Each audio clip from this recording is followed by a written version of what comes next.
What if the stories of people living beneath the city weren't just urban legends? What if they were a warning? This is the story of an explorer who went into Manhattan's Freedom Tunnel looking for ghosts and found something that wanted to keep him there forever. If you crave stories that expose the terrifying truths hidden just beneath our feet, you're in the wrong place. Hit subscribe now because what you're about to hear is only the beginning. This account comes from a guy named Marcus. He wasn't a professional, just an urban explorer with a decent camera and a fascination with the skeletons of New York City. The Freedom Tunnel, an abandoned Amtrak line stretching under Riverside Park, was his white whale. He'd read all the forums, seen the grainy photos of the famous graffiti, and devoured the lore of the mole people. The homeless people who supposedly carved out a life there in the 80s and 90s. He thought it was all just history, a closed chapter. The air changed the moment he slipped through the fenced-off entrance near 125th Street. The humid summer night vanished, replaced by a deep, subterranean chill that smelled of wet rust, old stone, and something else. Something vaguely organic, like damp earth and decay. His headlamp cut a solitary beam through an oppressive darkness so complete it felt solid. The main tunnel was a cathedral of neglect, its parched ceilings echoing with the distant, ghostly rumble of trains he knew were running on active lines somewhere far above. For the first hour, it was what he'd expected. Spectacular graffiti, crumbling infrastructure, the thrilling eeriness of a place frozen in time. But here's where it gets really disturbing. He started noticing the shelters.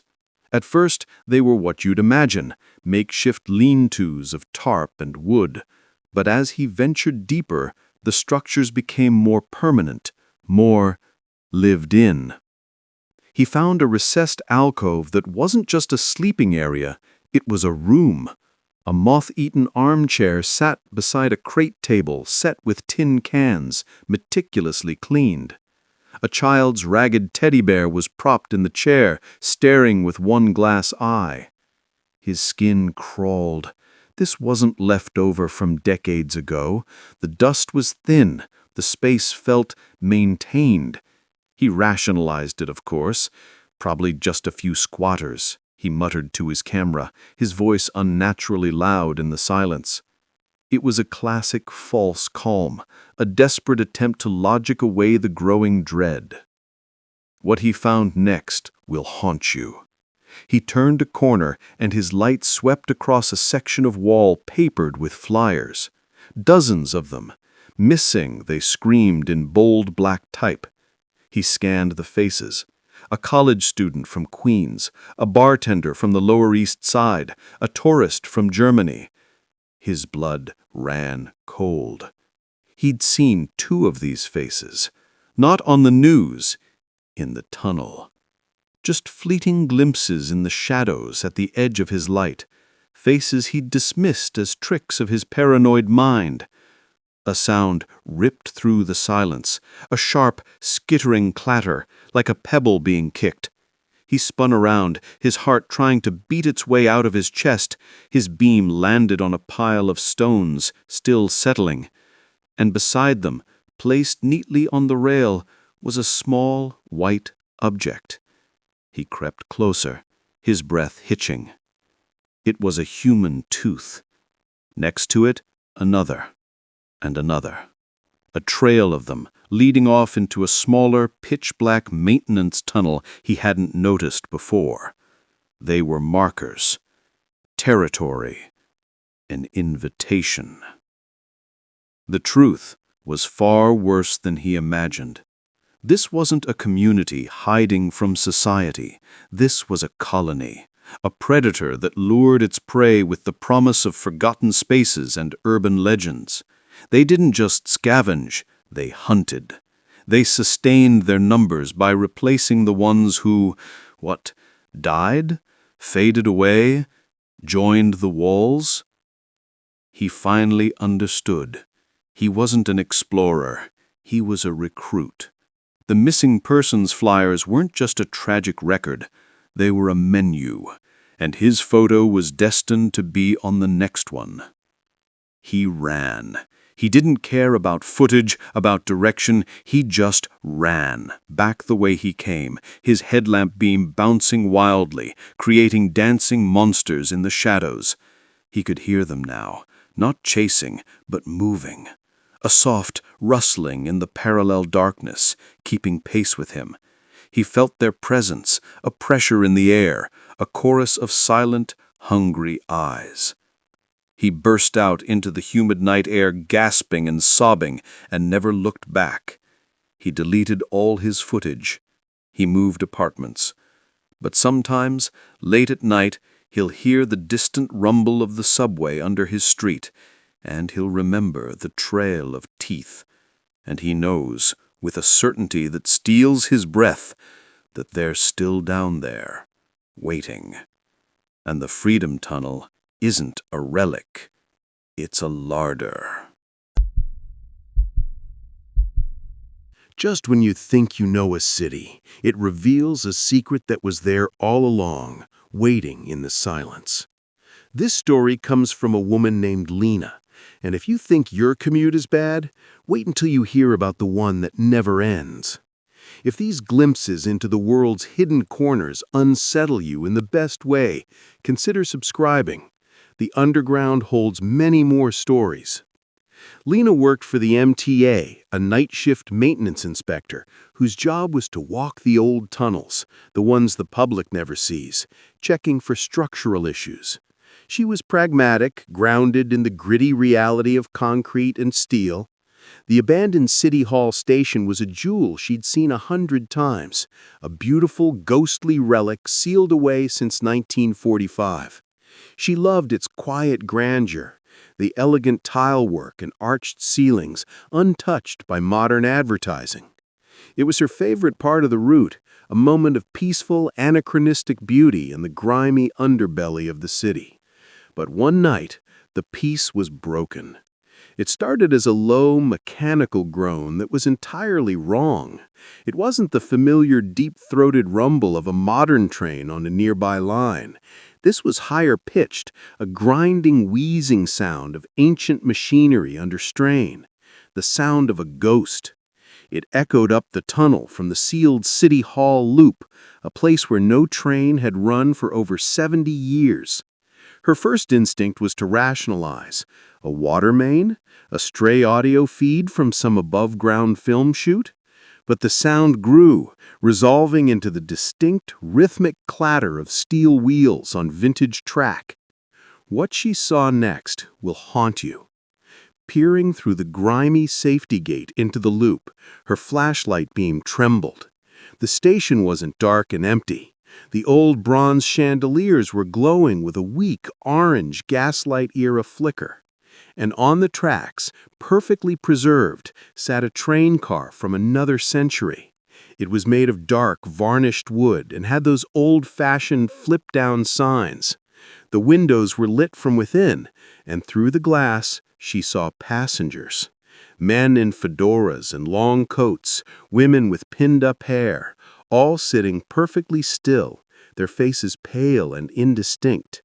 The air grew thick and cold, smelling of ozone, coal smoke, and old perfume. She told herself it was a hallucination, a trick of sleep deprivation. This was the false calm, the mind's desperate attempt to build a raft in the sea of the impossible. But the very next night, the sounds returned, louder this time, and she noticed something she'd missed before. A newspaper, yellowed and brittle, was wedged in the tracks just beyond the gate. The date was December 31st, 1945, the day the station officially closed. The station wasn't just haunted, it was trapped, replaying its final moments in an endless silent loop. The truth was far worse than she imagined. On the third night, the phantom train didn't just sit there. As she watched, frozen in terror, the doors hissed open. The passengers inside remained motionless, but their heads, in perfect unison, turned to look at her. There was no malice in their hollow eyes, only a profound, bottomless loneliness. They weren't trying to scare her. They were waiting. The train needed passengers. It was forever trying to complete its final run, and its spectral riders were slowly fading, one by one, needing replacements to continue the journey. Lena stumbled back, but her boot caught on a cable. The sound was deafening in the silence. The moment she fell, the station lights surged, the ghostly passengers began to rise from their seats, and the train's whistle blew a long, mournful note that felt like it was pulling at her very soul. She scrambled away, not looking back, her heart a frantic drum against her ribs. She quit her job the next day. She never went near the subway again. But sometimes, when she's waiting for a bus above ground, she'll feel a sudden, unnatural draft of cold air that smells of ozone and old things. And she'll hear it, faint but clear beneath the city's roar, the lonely, desperate whistle of a train that's still waiting for her, hoping she'll finally take her seat and join the eternal commute. Most of us walk through our cities, completely unaware of the voids beneath our feet, the unfinished projects, the abandoned dreams. But sometimes, those dreams don't stay abandoned. This account was sent to me by a man named Ben, a construction foreman who learned that some sites aren't just dormant, they're hungry. If you're starting to understand that the real horror isn't what's dead, but what refuses to die, you need to subscribe. The silence down here is about to be broken. Ben's crew was tasked with a modern urban renewal project that should have been straightforward. The city of Cincinnati had finally decided to do something with its infamous, never-finished subway system, a network of tunnels and stations that had been sitting in dusty darkness since the 1920s. His job was to lead the initial survey crew, assessing the structural integrity for a proposed underground shopping concourse. It was a career-making gig. The tunnels were a historian's dream, and, he initially thought, an engineer's straightforward puzzle. They descended into the main artery under Central Parkway, their high-powered work lights pushing back a century of gloom. The air was stale and cool, smelling of wet clay and aged concrete. The first oddity was easy to dismiss. On their initial walkthrough, one of his guys, a kid named Rico, swore he heard the sound of hammering deep within a side tunnel. "Sounds like someone's already working," he joked. Ben heard nothing but the drip of water and the echo of their own footsteps. He put it down to acoustics playing tricks, sounds from the street above filtering down in strange ways. But that was just the beginning of the rationalizations. The next day, their brand new laser level, left overnight on a tripod, was found on the ground. Its bubble vial was shattered, not from a fall, but as if crushed by immense, precise pressure. They wrote it off as vandalism, though the security logs showed no one else had entered. But here's where it gets really disturbing. The sounds began to evolve. It was no longer just random hammering.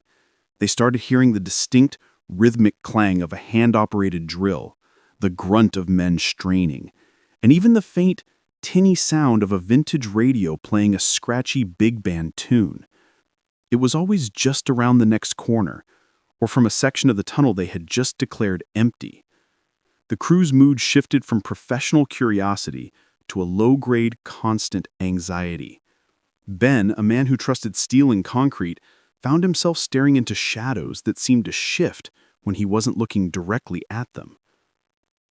What they found next will haunt you.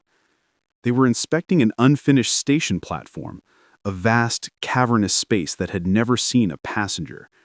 Rico, who was checking the wall for cracks, let out a sharp cry and stumbled back. Etched into the concrete, as if by an invisible finger in the wet mix decades ago, were words: J. O'Malley, Trapped, 1928. The concrete around the words was old, sealed, and dusty. It was impossible. Later that night, Ben, unable to sleep, looked through the old city archives on his laptop. He found a casualty report from the original construction. A laborer named Joseph O'Malley had been killed in a partial tunnel collapse. The date was March 15th, 1928. This was no longer a series of coincidences. This was a conversation. The truth was far worse than they imagined. The accidents started mirroring the historical records with chilling accuracy. One man slipped and nearly fell into an open service shaft, his belt snagging on a protruding rebar at the last second. The same rebar that, according to the archives, another worker had fallen on in 1927. Another had his hand nearly crushed by a heavy wrench that, according to every law of physics, should not have fallen from its secure perch. The crew wasn't just working in a historical site. They were being forced to reenact its tragedies. The climax came when they broke through a sealed wall, hoping to find a secondary access point. The air that rushed out was frigid and thick with the smell of old sweat and cheap tobacco. And in the beam of their lights, they saw it. The tunnel beyond wasn't empty. It was swarming with translucent figures in period work clothes, their faces smudged with spectral dirt, their forms flickering under the light of phantom lanterns. They were swinging picks, shoveling dirt, moving in a silent, relentless pantomime of the work that had killed them. And as Ben and his crew watched, frozen in terror, the ghostly workers stopped. As one, they turned their hollow gazes towards the living. They didn't look angry. They looked expectant. They were a crew, forever short-handed, and they saw the modern men not as intruders, but as the long-awaited relief shift. Ben gave the order to pull out. They left millions of dollars of equipment behind. The project was officially canceled, citing unforeseen structural complications. Ben now works on above-ground construction only. He can't stand the enclosed darkness. But sometimes, he says when he's using a jackhammer, he feels a second phantom vibration running through the tool, a rhythm not of his own making. And in the quiet moments, he hears it, not with his ears, but in his bones. The faint, desperate sound of picks hitting stone. A symphony of labor that will never, ever be complete. They weren't haunted by the dead. They were recruited by them. We build our cities layer upon layer, each era burying the one before it. But some things refuse to stay buried.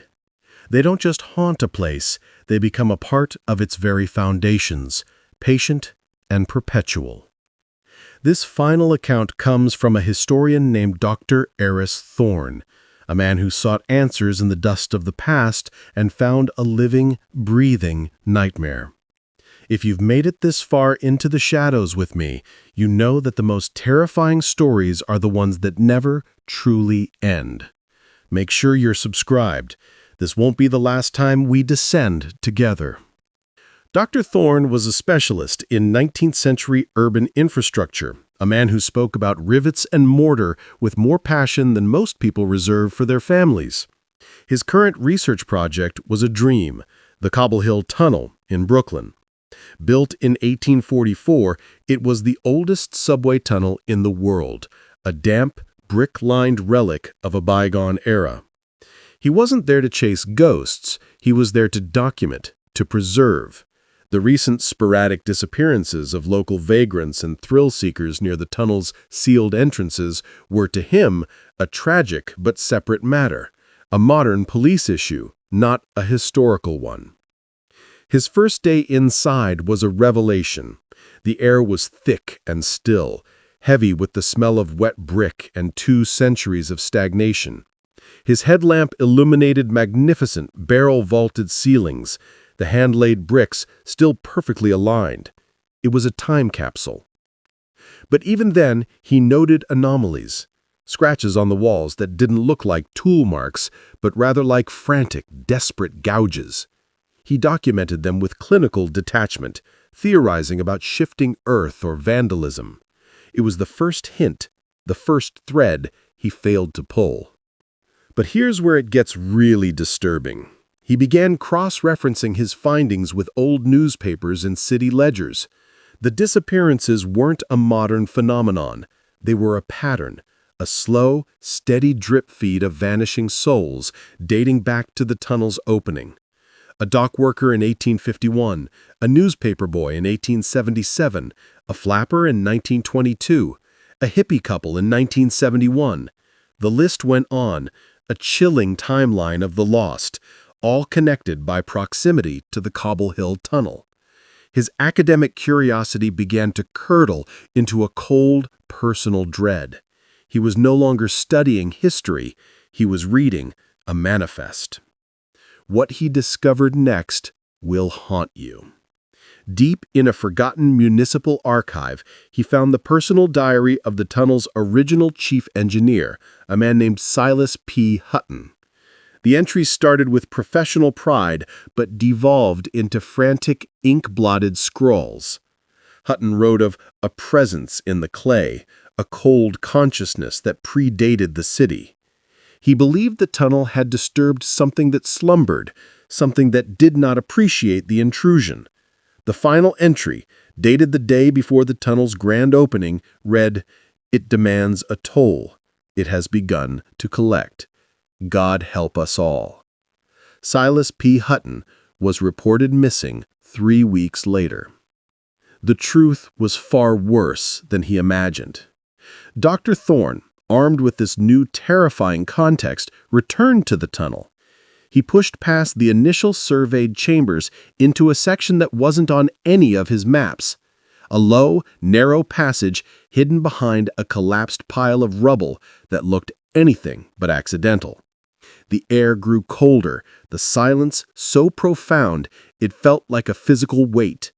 The passage opened into a chamber, and what he saw there stole the breath from his lungs. It was not a room of bones, but a gallery, a collection. Along the walls, preserved by the unique, cold, dry air of the chamber, were people.